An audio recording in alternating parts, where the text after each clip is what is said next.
take that.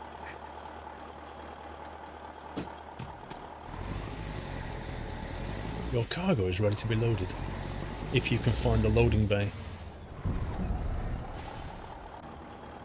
So what? Say what now?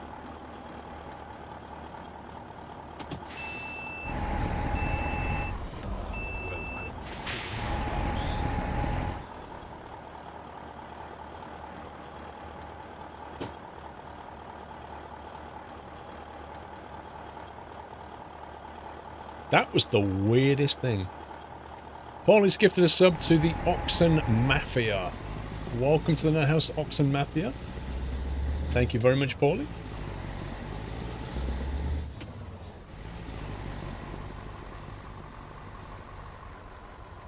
This thing needs signposts.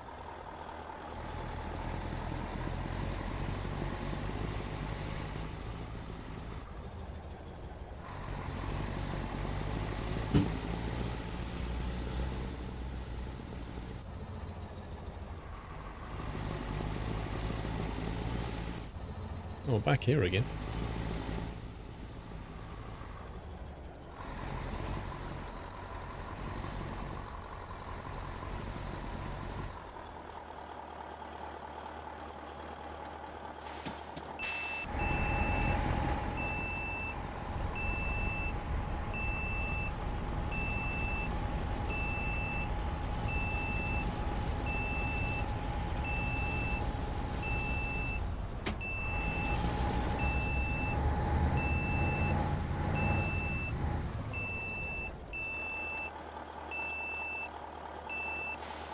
Beep.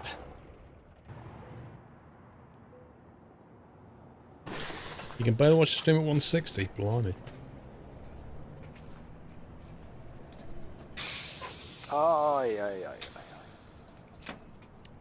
Cup of tea hype. Mr. Oliki, a friend of mine is a truck driver and I went with him on the truck a few times. One time we got at the destination and totally got lost. Satnav said we were driving in a field. Eventually the drop-off point was at the back of some house.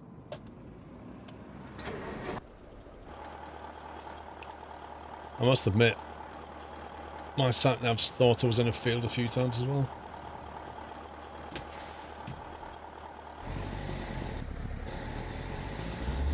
Paulie's gifted another sub to Ronnie Boy. Thank you, Paulie, dude.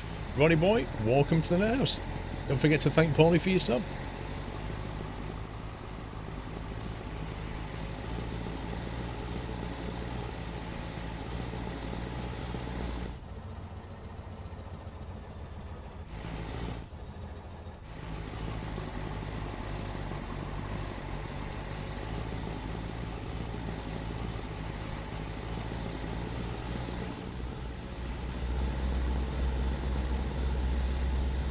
Is it snowing in the UK?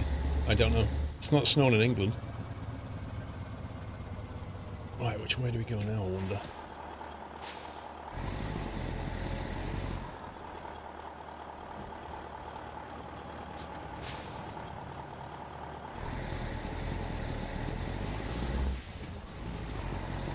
Have you seen Tourist Bus on One Games Planet? I haven't looked.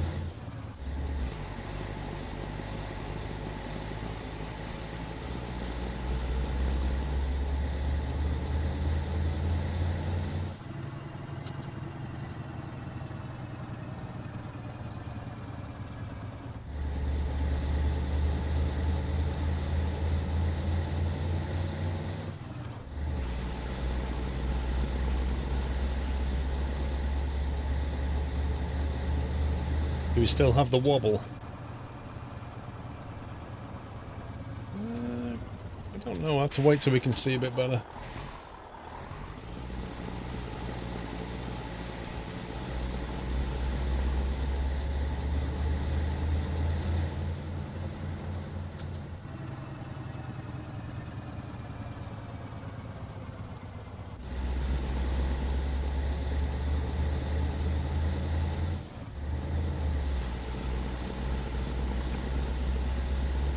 Yeah, it tends to go dark at night, Moose. It's just a thing. Do you remember all that Y2K Panic Millennium bug? Oh, yeah. Of course I remember it. They were predicting planes falling out the sky.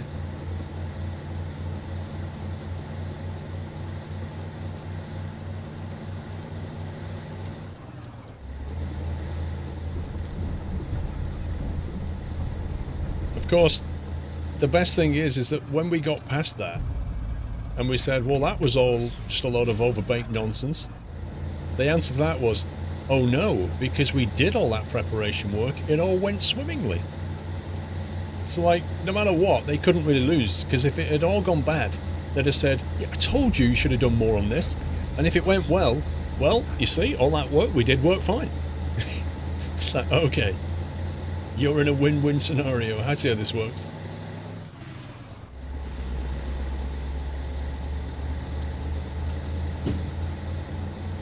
Captain Flint, 32 months, thank you.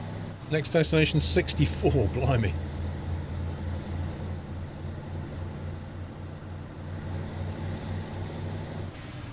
Oh yeah, I knew a lot of people who came out of retirement, like COBOL programmers who came back and were earning like loads of money. Because nobody else wanted to touch their rubbish code that they wrote in the 80s. Mr. Stillman, thank you for 31 months, slowly creeping up to 3 years. Keep up the good work. Thank you, Mr. Stillman. A lot of the banking systems were written in like 80s, 90s, even 70s COBOL. And they were all frightened that the Y2K problem would hit all the banking systems.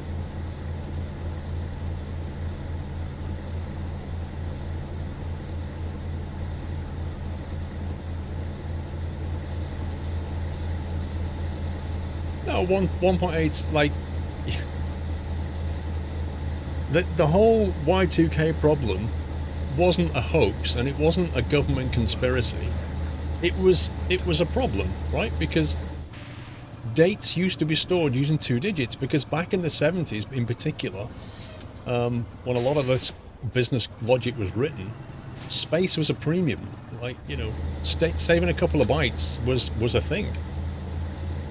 So they'd store dates in 2 digits because the code they were writing then, they thought, well, this is never going to see the light of day in the year 2000 anyway.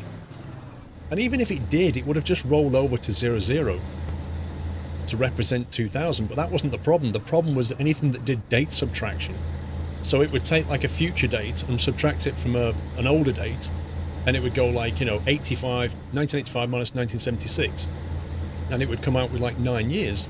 But then if it took a date that only had 2 digits and that had gone to 00 for the year 2000, you'd end up with 0 minus 76, and it'd end up with a negative number. So all that code had to be fixed. Otherwise, the calculations would have been wrong. That's not a hoax, that's just a thing that had to be done. But a lot of consultants and a lot of agencies were making a lot of money out of overblowing the problem.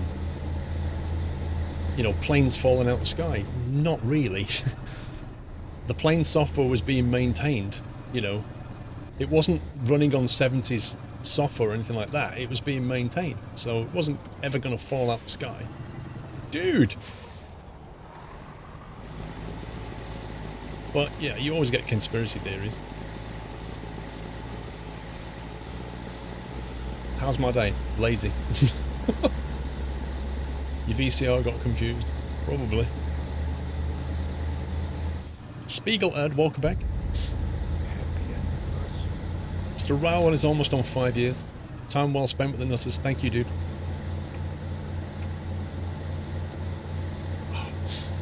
David C. with a golden acorn. Now to hunt for the next one. See you next year, David. No PO box.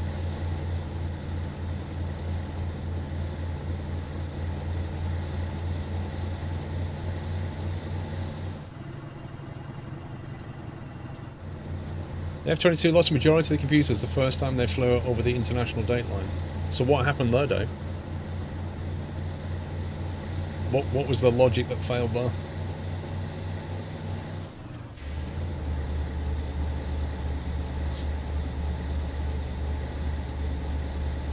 It's the same as some regions people prepared to...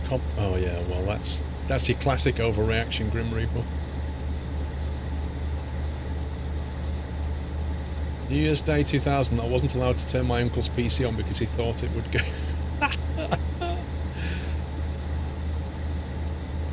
Yeah.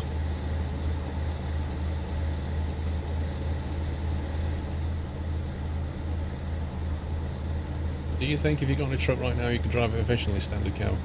Well, when I drove a Scania at the test track in 2015, which you can watch the video of, I got a 5-star for my efficiency. So yeah, I should be able to. It's not that hard, to be honest.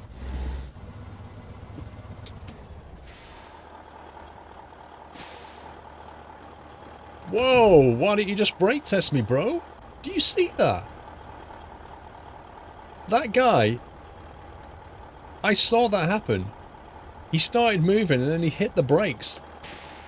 That was an insurance scam, that was. Blimey. Lucky I've got a dash cam.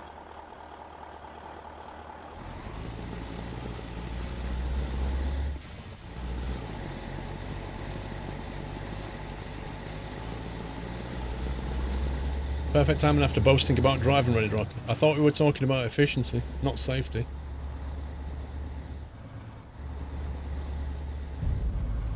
Happy anniversary, Nata. Crash for cash. Snookerman, thank you for 20 months.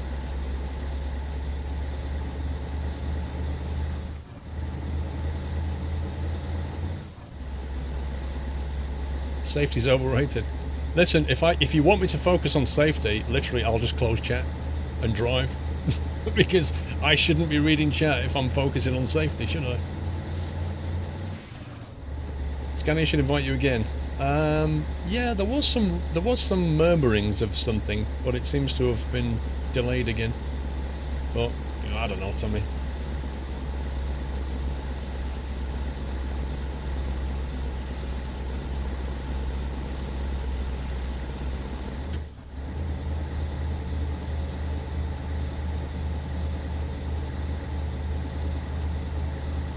Don't drink and drive, you might spill your beer. True story.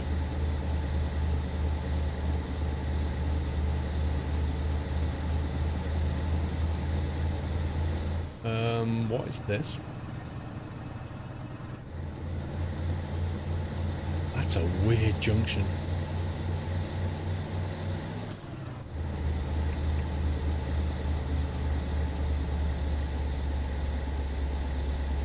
Your kids don't know over time without the iPhones.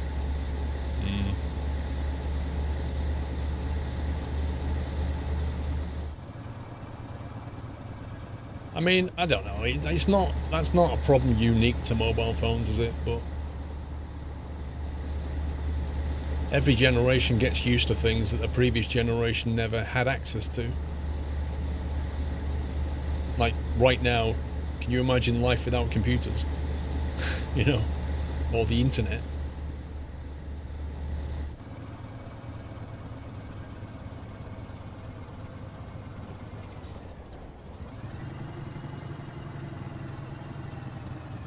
Or what about the days when everything was all horse and cart?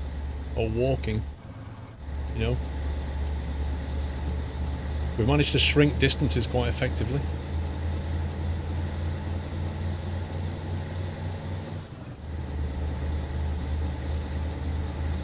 VHS.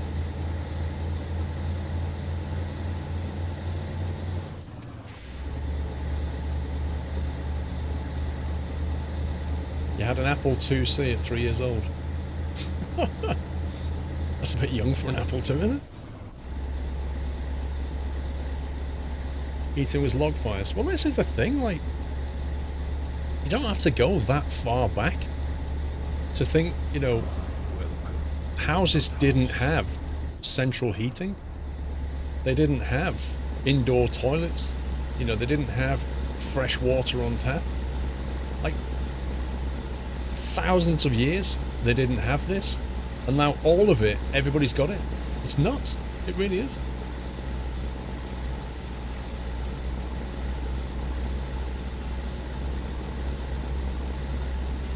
You know, people were living by candlelight at night. If you woke up in the middle of the night and you wanted to go to the toilet, you know, it was pitch black. You had to, like, find a way of lighting a candle so you could see what you were doing. dig out your bedpan or whatever, or go down the bottom of the garden, and it was freezing cold. There was no central heating, so all the house was damp and cold and dark. Mostly made out of wood and stuff, so it was all creaking. You know, it's like... Even to just go back 100 years, life was so different. Yeah, and then house fires were more common because people were like burning candles and cigarettes and all kinds of things in the house. Now you just wake up, tap your phone, what time is it, switch your lights on, walk and see a nice warm bathroom, you know. Double glazed windows to keep everything nice and toasty. It's crazy. Director exclusive. Thank you for your support, Director. Welcome to the Net House. Thanks for that. And Snooker Man with 20 months. Yeah, Alexa, turn on the heat. Well, now you can have your heating turn itself on like an hour before you wake up. So it's all nice and warm when you get up. Completely different world. Like, even my grandparents, I remember, they had a coal fire and they had like a boiler. I remember my grandma explaining it to me once when I was very young, and she was saying, oh yeah, if you pull this lever here, this takes the heat from the fire and it directs it to a tank upstairs where it will heat the water up. So if you ever want to have a bath, you need to pull this lever at least 30 minutes before you want to have a bath. And then it would heat that water upstairs. You know, it's just nuts.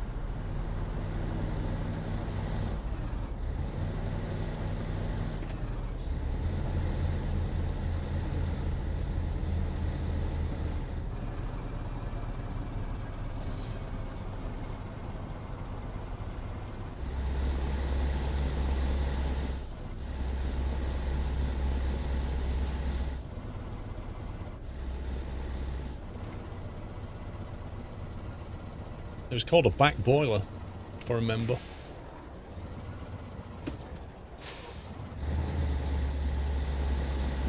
But yeah, so if you wanted hot water, you would have to start the coal fire, get that going to a good heat, which took it like, I don't know, at least half an hour to get up to a proper heat. And there was no way of adjusting these things really either. Like, if it got too warm in the living room, there was no real way of adjusting it. Nor could you send that heat around the house very easily, which is what central heating was. So you might have a really hot living room, you'd go out to the stairs and the staircase would be freezing cold. Or your bedroom would be really cold, you know?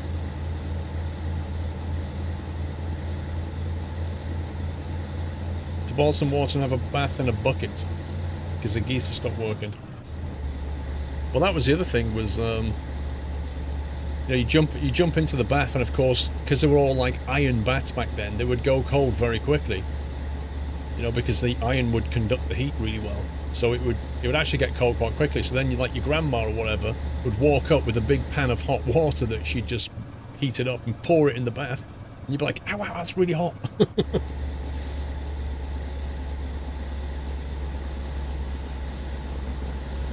So I have multiple fires in each room. Yeah, but that's like multiple fires that you've got to start and multiple fires that you've got to tend to and make sure that, you know, they don't spit anything out and start a fire. And all the smoke billowing out the chimney. And it wasn't that long ago. TJ, welcome back. Gamers Pod, welcome back. Wow, this is struggling. We sat in front of a fire in a tin bath.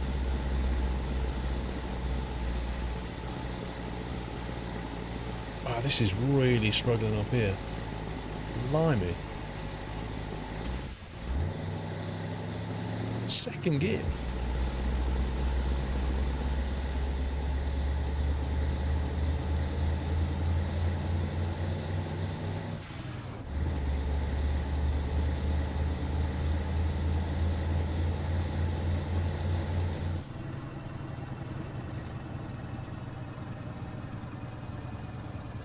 I suspect there are places, you know, more in the further reaches that are, if they've not been wired up for electricity in particular. Oh my god.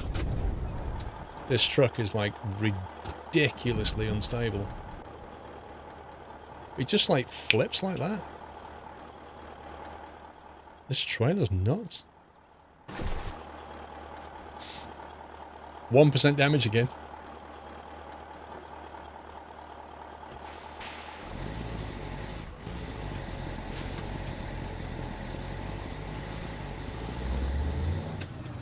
Yeah, it just turns over so easily. I think it's like, I don't know. It's obviously a factor of the fact that the trailer's not meant to be on this truck, maybe. So I'll just boost that up a bit and see if we can get a little bit more sense out of it.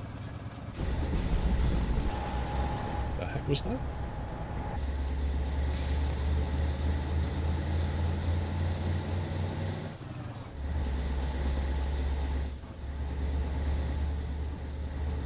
Yeah, VChat, I've seen that before.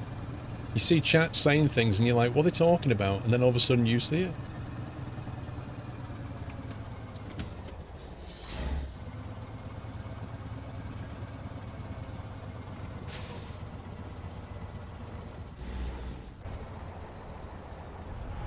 Okay, well they managed to go around that bend a bit better.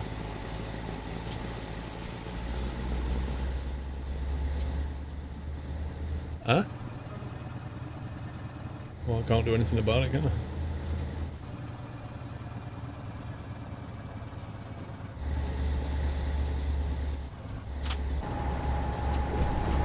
Yeah, that seems to be better now. It's not crazy.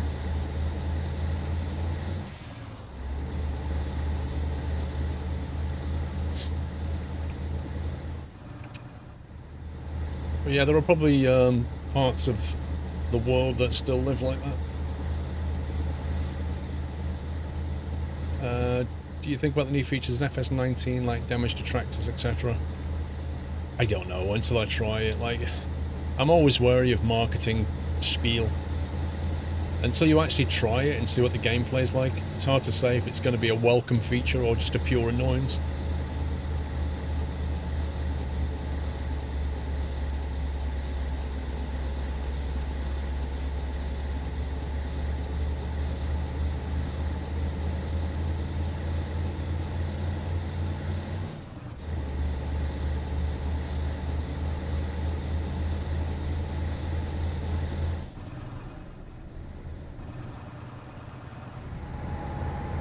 You're getting a bit of dawn, but it is still shaky, look. Which you could say is more realistic, I don't know.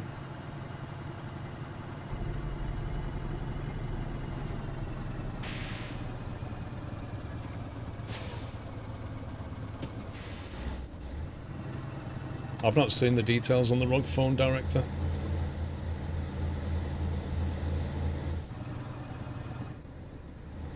Your house was built in 41.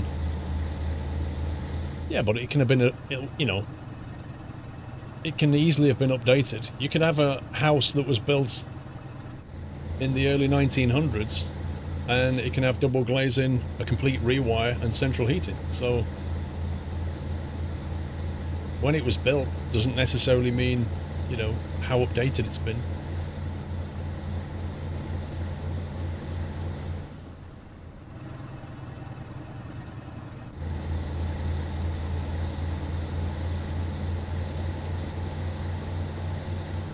The house from 31 survived World War II.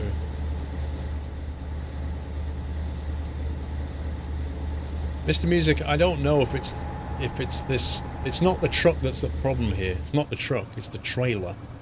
It's the Krone trailer. It's the Megaliner that I've got, and it's slightly. The truck wheels, the tires that I put on the truck have made the truck higher, which has lifted the front up of the trailer. That combined with my trailer instability setting is making it unstable. So I don't think it's worth saying, is it worth downloading the Iveco, because the Iveco is not really the fault here.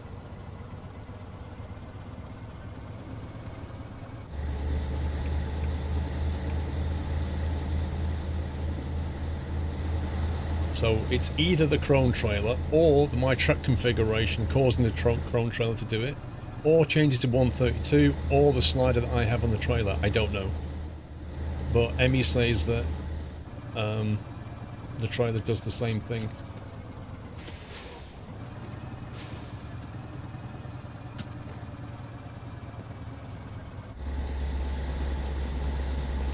fuel, I think, said about half a tank. Yep, half a tank.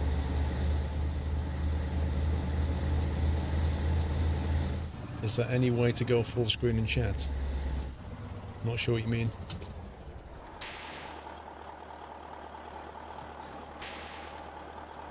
The best way to do that is to have more than one screen.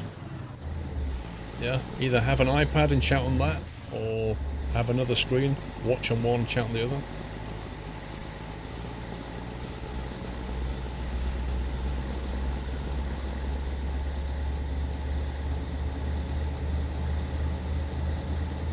Well, I could do Grim. Could put smaller tyres on though. I think we put 80s on though, we should have 70s on though, really.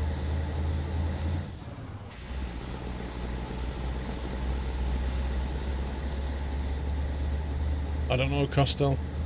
I don't know what they changed.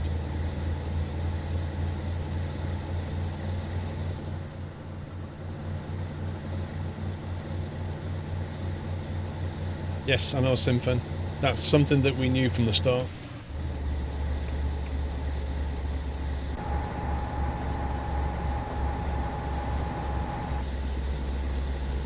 Yeah, it's supposed to be a low deck, so we've got it too high because of the 80 tyres we have on there.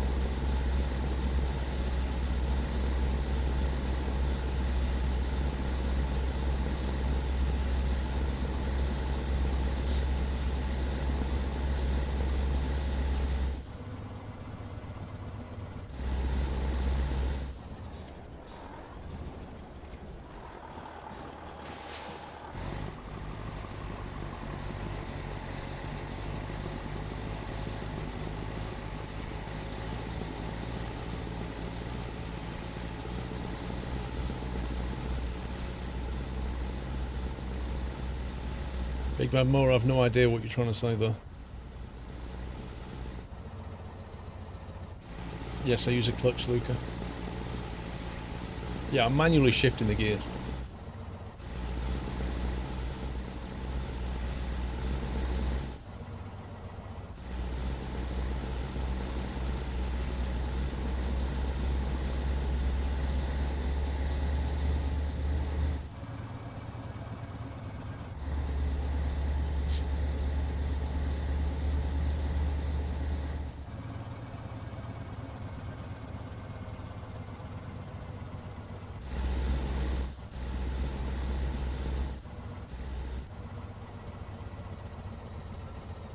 I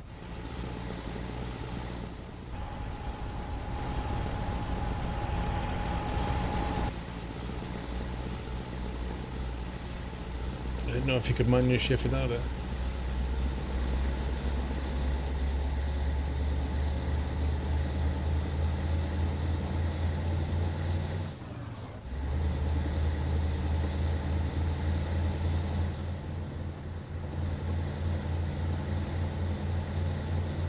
What's for supper? I had mine already. I had chicken, roast potatoes, carrots, and some gravy.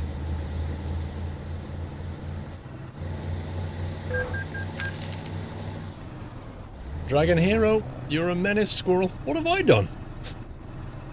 What have I done?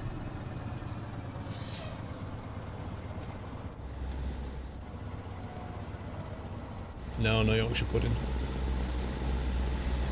I'm honestly not that fussed about Yorkshire puddings. I don't see the big attraction.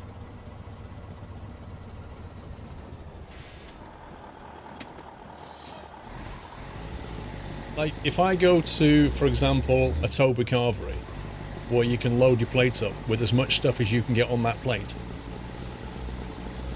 pretty much everybody else in my family will put 2 Yorkshire puddings on their plate. And I have none. I have none. Because I would rather have more roast potatoes, more vegetables, more everything else than a Yorkshire pudding on there. And Toby Carvery know this. Because they make Yorkshire puddings that are like the size of a baby's head. They're absolutely massive. They're huge. Because they know if you put that on your plate, that costs hardly any money than if you start loading up with vegetables and stuff. So they do it they do it quite deliberately. It's the same with pizza, yeah? If you go to a Pizza Hut and they have one of those buffet things and you pay whatever it is, £10 for all you can eat, I will get my pizza and I will cut all the crust off before I eat it. Because that way I can eat more pizza that actually has topping on it. Whereas my daughters will sit there with the crust, take the crust off me and dip it in the dip and eat that. I'm like, well, that has no topping on it. It's just bread. I don't care. I really like it. So yeah. Everybody's different.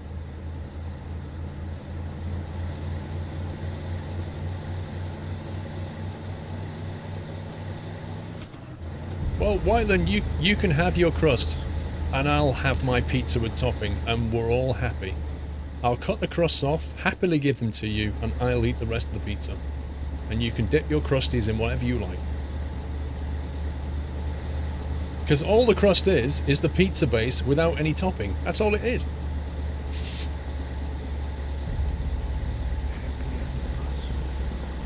Yorkshire, yet I am not moaning, dude. I'm simply explaining my preference when it comes to Yorkshire puddings and crust. I'm not moaning.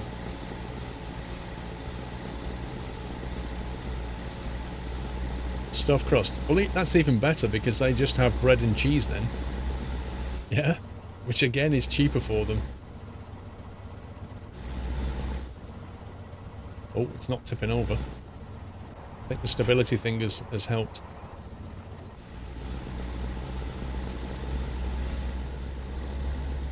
Mr. Wilby, thank you for 7 months. The months are racking up. Hope you're well. Not bad, thank you. Breaking Cyber, thank you for half a year. Roy, 17 months. Keep up the good work. Thanks, Roy.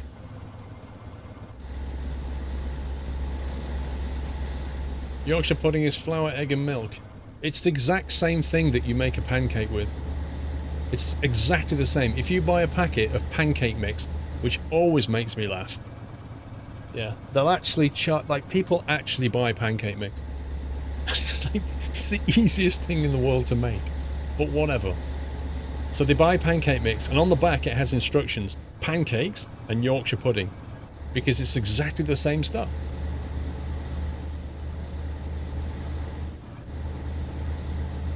Anyway, if you want to make proper pancakes or Yorkshire pudding, make your mix up, put it in the fridge and leave it overnight.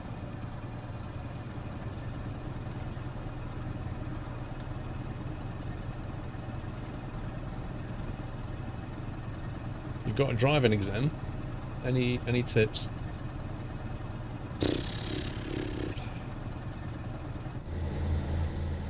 No. Because if I say to you, stay calm, it won't make any difference. Like, you're worried and that's that. See, Mrs. Frosty says stay calm. There's no point because you're obviously worried and you'll carry that over tomorrow. Yeah, don't roll the car, that's a good tip. Don't crash it. Just remember everything that you've been taught so far and apply it, and just remember that if you don't get a pass, you can always try again. So it's not the worst thing in the world.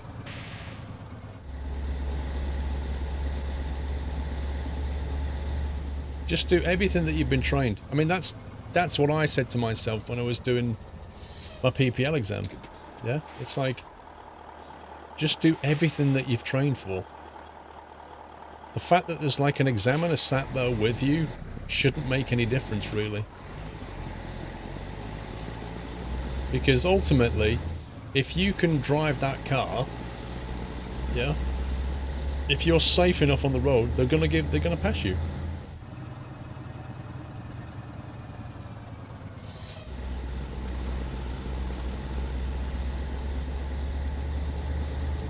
One of the main tips, though, is like around the use of mirrors. It's a classic. You've got to make sure that the examiner sees you looking at your mirror. One of the tips that my mum gave to me and her instructor gave to her was on your, you know, the mirror that you can see out the back window with, slightly tilt it up, just very slightly, so that when you actually look at the mirror, you have to do this. Yeah? You have to literally go like that. That way the examiner always sees you. You keep doing this. You keep checking your mirrors like that. You're checking your mirrors, you're checking your mirrors, you're looking where you're going. That way, the examiner notices this and can't ever just put you down for no use of mirrors. Our customer expects delivery really soon.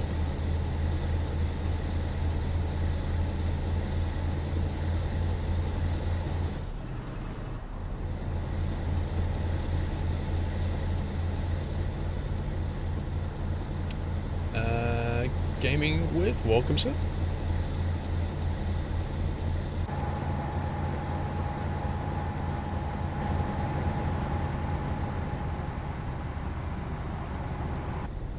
You must have had the same instructor as me. Well, it's just one of those kind of exam technique things that should always be done, you know?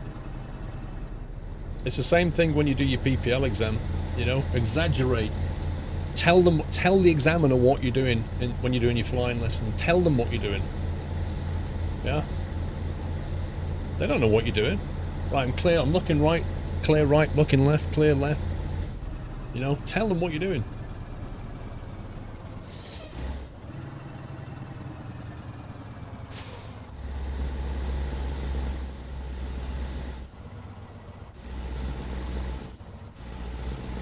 My examiner was, when I did my PPL, my examiner was, I think maybe he was trying to sort of relax me a little bit, which is fair enough, because I think if I was an examiner, I would do the same thing. It's like when I used to interview people for jobs. I used to sort of try and spend 5 minutes just settling them down, not actually going straight into the interview, just settling them down with stuff to just break the ice a little bit. And I think he was doing a bit of that, because when we lined up on the runway and we stopped and I did my power checks, he started like behaving almost like a passenger in a way. He started saying things like, so what's this for here, this dial? And I'd explain it, and then he'd go, so what are these pedals down here then? What happens if I push these? You know, because he was like, what he was trying to do there was not just break the ice, but also kind of the practical aspect of taking a passenger is that they are sat there, and because most planes are dual controls, they're sat there with controls in front of them. Yeah, they can stick their feet on the pedal and use them as a footrest, and that's really going to mess you up, because if they start pressing on those pedals, it's going to actually, like, it's going to move the plane. So he was doing this. He was going, so what if I press this pedal down? And I'm like, you know, don't do that. Just keep your feet off the controls. If you've got any questions about anything, just ask, but don't touch anything. So he was acting like that kind of dumb passenger, which I thought was quite nice. But it actually has real world use, because passengers will do that. Well, there are, unfortunately, on a light aircraft, there are switches that they could press that would really mess things up, you know.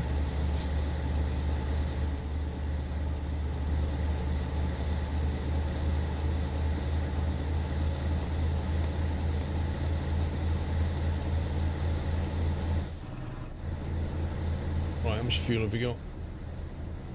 Quarter of a tank. Need to grab some.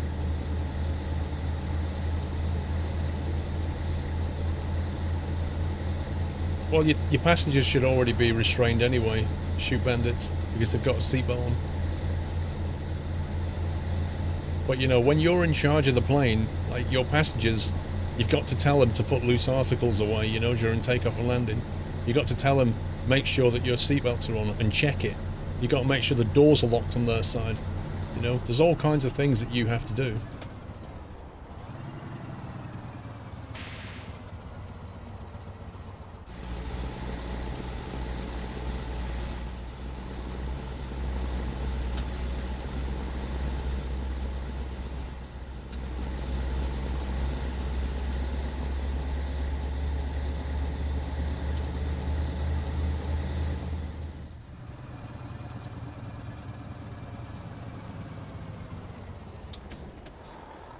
Well, VChat, there's a reason why they call it Pilot in Command, PIC.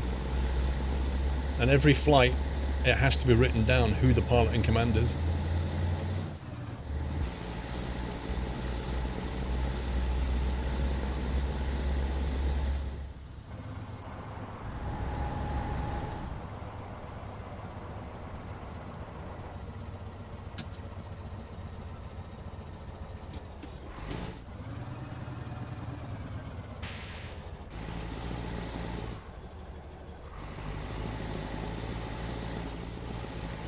That's a great place to break down. Taking the PPL class worth the money. It's like anything. It's like any investment you make in yourself. It all depends how you then use it.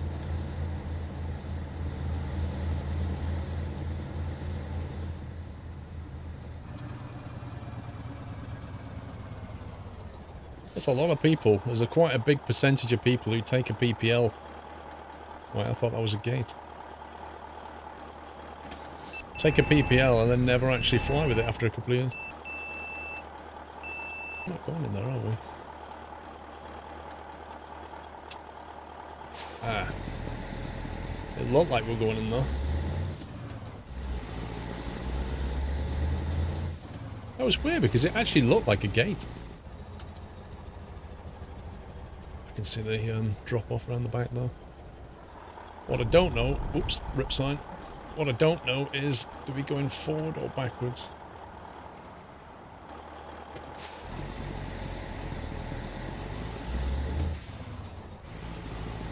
Oh yeah, I definitely recommend an introductory flight before you do a PPL. Just go up there and see if you just take a trial flight. But don't assume that like every school's the same, because they really are not. They have different planes, different instructors, different ways of doing things. Make sure you find a school that you like and happy with.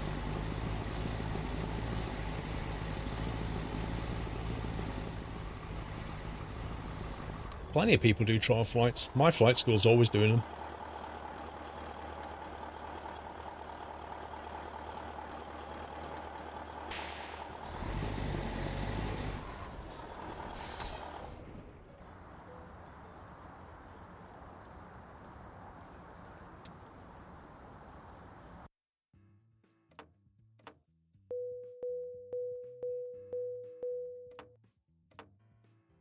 Is a PPL hard to complete? I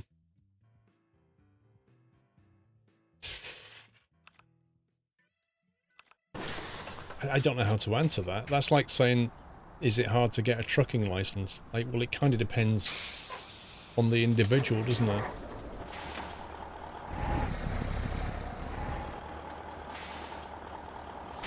Right, I'm going to send this dismiss trailer.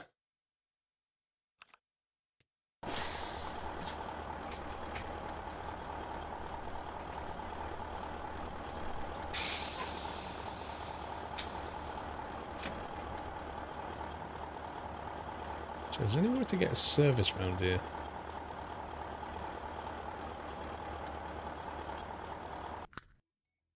Job market. Let's have a look what we got.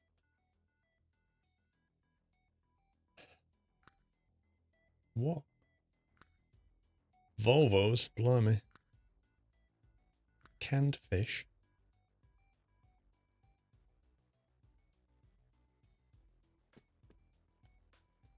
Hmm.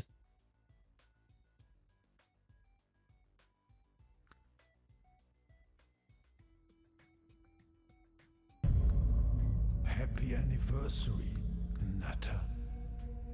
This wind turbine. Trying to find something different.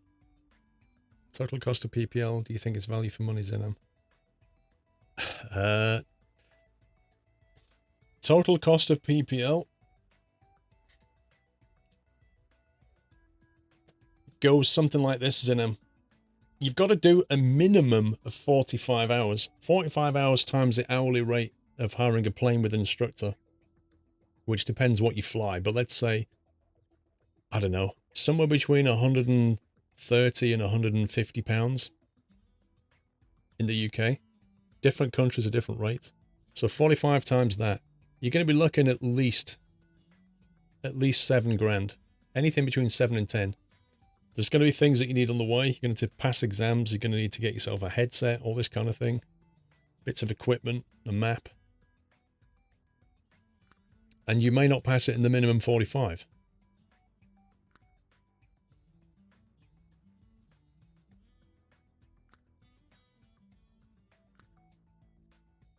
not got these cities unlocked. The tank job is basically a ferry ride. Yep.